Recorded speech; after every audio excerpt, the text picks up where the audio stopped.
अभी हमने जैसा देखा कि मुगल एम्पायर, तो वर्ड मुगल निकल कर आया है मंगोल से। मंगोलियन एम्पायर का जो मेजर रूलर थे चंगेज़ खान, उनका भी हमें इसमें रेफरेंस देखने को मिलेगा। तो यूरोपियंस जो थे उन्होंने सबसे पहले ये वर्ड मुगल यूज़ किया। जो इंडिया में उस टाइम रूल कर रहे थे वो तैमूराइड्स रूल कर रहे थे। तो इसकी अगर हम स्टोरी अगर देखें तो इट वाज तैमूर, जो कि बहुत क्रूअल किंग था। वो अफगानिस्तान की साइड से बढ़ना शुरू हुआ, इंडियन टेरिटरी में एंटर ही कर रहा था, इंडियन सब कॉन्टिनेंट्स में। तो वहाँ से जो पावर कैप्चर किया वो बाबर ने किया। बाबर अपने आप को चंगेज़ खान से रिलेट करता था। बाबर की जो मदर थी वो चंगेज़ खान से रिलेटेड थी, चंगेज़ खान एंड डायनेस्टी से रिलेटेड थी। तो इसीलिए बाबर अपने आप को तैमूराइड्स कहा करता था, तैमूरिड्स कहा करता था। ये टर्किश रूलर थे। बाबर हिमसेल्फ टर्किश लैंग्वेज ही बोला करता था, टर्किश कल्चर को ही फॉलो किया करता था। तो बेसिकली ही वॉज टर्किश। और वो इंडिया में आया, एंटर किया, और जो बार्बरिक हॉर्ड्स थे, बार्बरिक हॉर्ड्स यानी कि आप इनको कह सकते हो कि बहुत सैवेज तरीके से, बहुत क्रूएल्टी के साथ इन्होंने रूल करना शुरू किया। और इनका तो बस एक ही मोटिव था कि हमें अपना एम्पायर बनाना है पूरा। 16th सेंचुरी के टाइम पे यूरोपियंस ने जब इन्हें ये टर्म मुगल दिया, जो इंडियन रूलर्स जो कि मुगल्स यहाँ पे रूल करने लग गए थे, तैमूराइड्स रूल करने लग गए थे, तो यूरोपियंस ने उनको एक टर्म दे दिया मुगल्स। इन फैमिलीज को मुगल्स नाम दे दिया, यूरोपियंस के द्वारा दिया गया। फिर सेंचुरीज बीती और जब रुडयार्ड किपलिंग ने अपनी ये जंगल बुक बनाई तो उसमें जो मोगली कैरेक्टर को नाम मोगली दिया गया था, ही वॉज द हीरो। वो मोगली नाम भी इसी मंगोल से ही डेराइव था, मुगल से ही डेराइव था। ये जो पूरी एम्पायर थी इंडियन स्टेट में फैलने लगी, पॉलिटिकल अलायंसेस बने। तो ऐसा नहीं था कि हर जगह मुगल्स रूल कर रहे थे। मुगल्स वहाँ के लोकल चीफ्स के साथ डील करते थे, कॉन्ट्रैक्ट सा बना लेते थे कि आप रूल करो लेकिन टैक्सेशन हमें दोगे, टैक्स हमको पे करोगे, और आप इंडिपेंडेंटली रूल करो, लेकिन जब हमें ज़रूरत होगी तो आप हमारी एंड से लड़ाई करोगे, या आपको हमारी हेल्प की ज़रूरत होगी तो हम लड़ाई करेंगे, बट यू आर अंडर अस। मतलब आप सरेंडर हमको कर दो, बाकी आप रूल करते रहो। तो ये लोग इस अलायंस के तरीके से रूल करते थे। अब इस पूरे स्टार्टिंग देखें तो ज़हीरुद्दीन बाबर, बाबर का जो पूरा नाम था वो था ज़हीरुद्दीन बाबर। ये सेंट्रल एशियन होमलैंड से निकल कर आया था। सेंट्रल एशियन होमलैंड थी जो फरगाना, इसको फारघना भी बोलते हैं। इट्स फारगना से ये निकल कर आया था, सेंट्रल एशियन होमलैंड फरगना, जहाँ पे बाबर था। और उज़्बेक से लड़ाई हो रही थी उस टाइम, सेंट्रल एशिया की उज़्बेक्स के साथ लड़ाई हो रही थी फरगना में। तो बाबर वहाँ से निकल कर आगे आया और दूसरी साइड इसने बढ़ने की कोशिश की।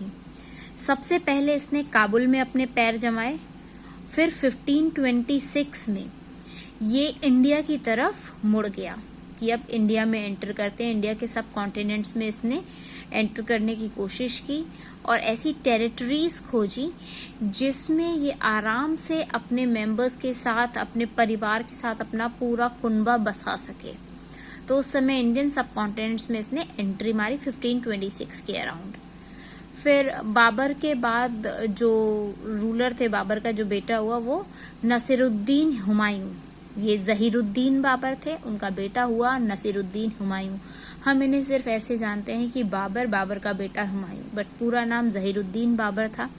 उनका बेटा नसीरुद्दीन हुमायूं, ये 1530 से 1540 तक रूल किया और फिर 1555 से 56। और हुमायूं ने अपनी जो एम्पायर थी उसके बॉर्डर्स खूब दूर दूर तक एक्सपैंड किए, बढ़ाए।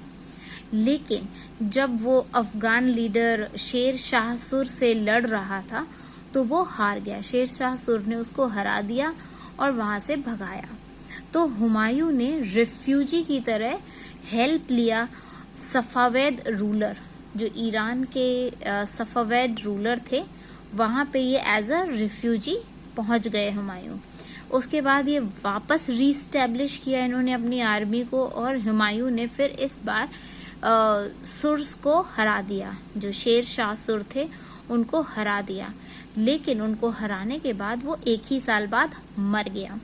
तो जैसे आप देख सकते हो कि 1530 से 1540 तक उसने 10 साल रूल किया। फिर शेर शाह सुर आया, उसने इसको हरा दिया। ये रेफ्यूजी बन के सफेद रूलर ऑफ ईरान में रहा। ईरान के जो सफेद रूलर थे वहां रेफ्यूजी बन के रहा। फिर 55 में इसने लड़ाई की और शेर शाह सुर को, यानी कि 40 में ये गया था वहां से हार कर, 55 में 15 साल के बाद ये वापस शेर शाह सुर को हरा कर लड़ाई करके जीत कर वापस आया, लेकिन एक साल के बाद ही उसकी मौत हो गई। उसके बाद जो हुमायूं का बेटा था जलालुद्दीन अकबर, ये 1556 से रूल में आया। जैसे ही हुमायूं मरा था उसी टाइम अकबर को किंग बना दिया गया था। ही वॉज आई थिंक शायद 13 years old, और इसको किंग बना दिया गया था। और अकबर ग्रेटेस्ट मुगल एम्परर की तरह सामने आया, और इंडियन हिस्ट्री में उसको ग्रेटेस्ट मुगल एम्परर की तरह देखा जाता है, क्योंकि उसने पूरी की पूरी एम्पायर को एक्सपैंड किया था। और सिर्फ एक्सपेंड ही नहीं किया था, उसको कंसोलिडेट करके भी रखा था, बहुत अच्छे से चैनलाइज करके रखा था, और इसको लार्जेस्ट, स्ट्रॉन्गेस्ट और रिचेस्ट किंगडम बना दिया था अपने टाइम का। अकबर ने बॉर्डर्स भी एक्सटेंड किए थे। हिंदू कुश माउंटेन्स से लेकर वो उज़्बेक्स तक अपनी एक्सपेंशन फैला चुका था। जो तुरान में उज़्बेक्स का रूल था वहां तक अपनी पहुंच बना चुका था, अपनी बॉर्डर्स फैला लिए थे सेंट्रल एशिया में। और जो सफावेद्स थे ईरान के, वहां तक इसने अपनी किंगडम बना ली थी। तो मतलब अच्छा खासा बड़ा किंगडम इसके अंडर में था। और फिर अकबर के बाद मतलब ये 3 राजा बहुत अच्छे, अकबर के बाद ये 3 सक्सेसर्स जो आए, उन्होंने इस चीज को बहुत अच्छे से संभाला भी।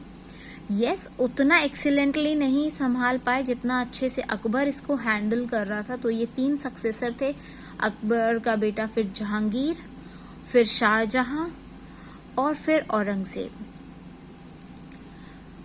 तो अकबर का बेटा जहांगीर, जहांगीर का बेटा शाहजहां, शाहजहां का बेटा औरंगजेब, इन्होंने बहुत अच्छे से संभाला, टेरिटोरियल एक्सपेंशंस भी किए, लेकिन उतनी स्पीड में नहीं कर पाए जितनी स्पीड में अकबर ने सब चीज़ों को स्प्रेड किया था, अपने बॉर्डर्स को एक्सपैंड किया था। स्लोली स्लोली ये लोग कर रहे थे।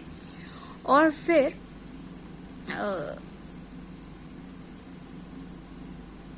उसके बाद औरंगजेब के बाद ये जो 16th सेंचुरी और 17th सेंचुरीज के बीच का टाइम आया, यहाँ पे इंपीरियल स्ट्रक्चर जो था पूरा का पूरा, उसको बनाया गया कि कैसे मेंटेनेंस होगा, कैसे किंगडम चलेगी, पूरा इंपीरियल स्ट्रक्चर की ये कैसे काम करेंगे। तो इनका मेथड जो था वो था टैक्सेशन लेना, कि मेथड ऑफ एडमिनिस्ट्रेशन बहुत इफेक्टिव होना चाहिए, कि जो रूल्स बनाए जाए उनको अप्लाई किया जाए और लोग उसको फॉलो करें। फिर टैक्सेशन वसूल करना, और जो विजिबल सेंटर था जहां से पावर हैंडलिंग होती थी, दैट वाज द कोर्ट। जो मेन कोर्ट होती थी किंग की, वहां से पावर हैंडलिंग हुआ करती थी। यहाँ पे जो ये क्या कहना चाहिए इसको, पॉलिटिकल अलायंसेस भी देखने को मिलते थे। जो रिलेशनशिप्स थी उनको फॉर्ज किया जाता था, स्टेटस और हायरार्कीज को डिफाइन किया जाता था, कौन किससे ऊपर है। फिर पॉलिटिकल सिस्टम जो मुगल्स ने बनाया हुआ था उसमें मिलिट्री पावर भी इंक्लूडेड थी। फिर बहुत अच्छी अच्छी पॉलिसीज भी थी, और वो सबसे अच्छी पॉलिसी जो उन्होंने अपना रखी थी वो ये थी कि जो जिस रिलीजन और कल्चर का है उसको वैसे ही रहने दिया जाए और उसको वैसे ही अकोमोडेट कर लिया जाए। तो लोग रिबेलियस थोड़े से कम हुआ करते थे। क्योंकि जब उनको अपने रिलीजन पे कोई खतरा नहीं नजर आता था तो लोग उनके फेवर में आ जाते थे। और 1707 के बाद जब औरंगजेब की डेथ हो गई है तो ये पूरा का पूरा जो एक यूनाइटेड एम्पायर था ये छोटे छोटे टुकड़ों में बट गया। और ये इसके मेन सेंटर्स जैसे दिल्ली, आगरा, लाहौर, ये डिफरेंट कैपिटल सिटीज थी, ये रीजनल पार्ट्स बन गई और इनकी ऑटोनॉमी बढ़ गई। ये अपने आप में एक एम्पायर बन के निकलने लग गई। लेकिन तब भी जो मुगल रूलर थे उनका रुतबा कम नहीं हुआ था, उनका ऑरा कम नहीं हुआ था। और 1857 का जब लास्ट रिवोल्ट शुरू हुआ है तो बहादुर शाह जफर सेकंड रूल कर रहे थे। और 1857 के अटैक के रिवोल्ट के बाद बहादुर शाह जफर को ब्रिटिशर्स ने यहाँ से लेकर रंगून में वो कर दिया था। हाँ, रंगून ले गए थे। रंगून में ले जाके उनको अरेस्ट कर लिया था, मतलब यहाँ से हटा दिया था, ओवरथ्रोन कर दिया था, क्योंकि ब्रिटिशर्स का बहुत ज़्यादा पावर हो गया था।